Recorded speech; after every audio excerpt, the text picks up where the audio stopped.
The story is brought to us from Reuters.com. Hey, did I get it right that time? Reuters. I didn't say Roto-Rooters. I said Reuters. The U.S. Supreme Court on Thursday of this last week shielded police from the risk of paying money damages for failing to advise criminal suspects of their rights before obtaining statements later used against them in court, siding with the Los Angeles County Deputy Sheriff. And that's, of course, the Miranda Law, right? The justices ruled 6-3 in favor of Deputy Sheriff Carlos Vega, who had appealed a lower court decision, reviving a lawsuit by a hospital employee named Terrence Tico, who accused the officer of violating his rights under the U.S. Constitution's Fifth Amendment protection against self-incrimination. Now, Tico was charged with sexually assaulting a hospital patient after Vega obtained a written confession from him without first informing the subject of his rights through the so-called Miranda warning. Tico was acquitted at the trial. The court's 6 conservatives were in the majority in the ruling written by Justice Samuel Alito, with its 3 liberal members dissenting.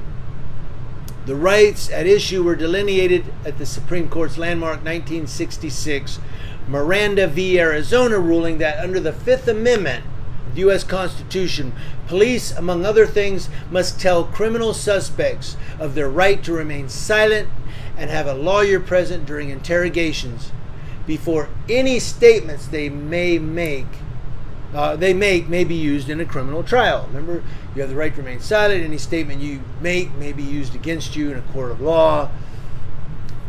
Vega was backed by, listen to this one, Vega was backed by President Joe Biden's administration in the appeal. We'll get back to that. At issue was whether the use in court of statements collected from suspects who have not been given a Miranda warning may give rise to a civil lawsuit against the investigating officer under a federal law that lets people sue government officials for violating their constitutional rights. Vega, in 2014, investigated a claim by a Los Angeles hospital patient that Tico, who worked as an attendant in the facility, had touched her inappropriately. Yada yada. It goes down a little more. I'll put a link to it. And you can, if you want, you can go and read about the actual what happened there. But the gist of this is that, allegedly or reportedly, this cop Vega didn't give him his Miranda warning and had him sign a statement, and it was used against him in court. Of course, he was acquitted, and then he went back and sued the cop for violation of his Fifth Amendment right.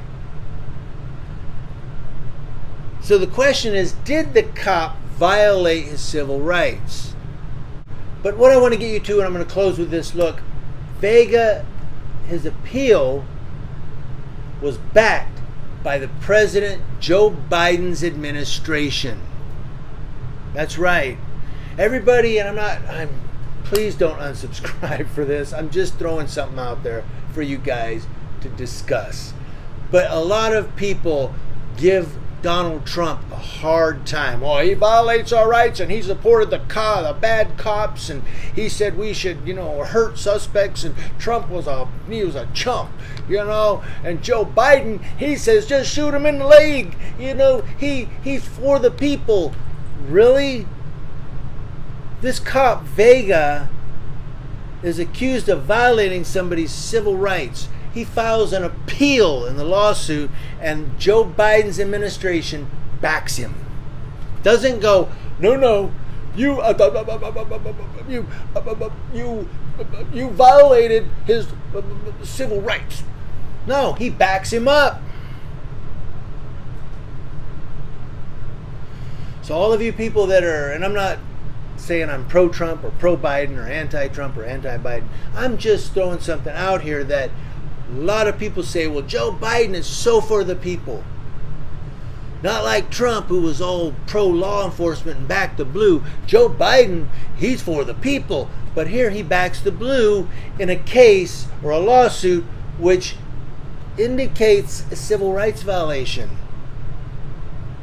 don't know. What do y'all think?